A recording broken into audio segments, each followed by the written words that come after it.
There was once a young man named Ethan who lived in a small coastal town. From childhood, he dreamed of becoming a professional painter. He loved colors, nature, and the idea of expressing emotions through art. But life, as it often does, had other plans. Ethan was born into a poor family. His father was a fisherman, and his mother worked at a small bakery. They barely made enough to survive, and art supplies were a luxury they could never afford. Yet Ethan never gave up. He used old cardboard, coal, and even dried leaves to create his early sketches. His passion burned bright, even when everything around him seemed dark. One day, a famous art competition was announced in the city. The winner would receive a scholarship to a top art school.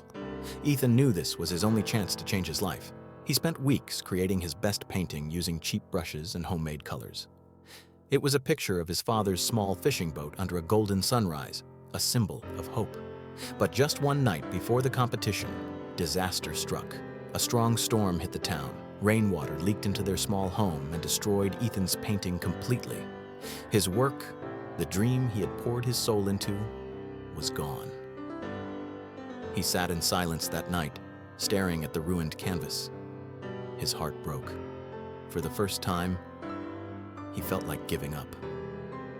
"Why does everything go wrong when I try to do something right?" he whispered to himself. The next morning, Ethan's father found him sitting by the sea, looking lost. The old man placed his weathered hand on his son's shoulder and said, "Son, life will test you again and again. Sometimes you'll lose everything you've built, but the storm doesn't destroy you. It reveals who you really are. You can sit here feeling sorry, or you can start again." Those words hit Ethan deeply.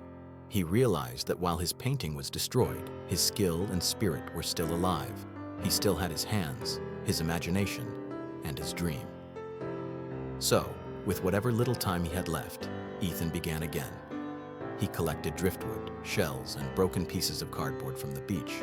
With these, he created a new piece of art, a collage showing the storm, the sea, and a small light shining from a distant house. It wasn't perfect, but it was honest. It was real. He submitted it to the competition, not expecting much. But weeks later, a letter arrived. Ethan had won second place. The judges wrote that his work carried raw emotion and depth, unlike anything they had seen before. His art spoke of pain, hope, and the beauty of resilience. That letter changed everything. He was invited to study at an art academy. Over time, Ethan became a well-known artist whose work inspired thousands. And every time someone asked about his success, he would smile and say, "It all began the day I lost everything."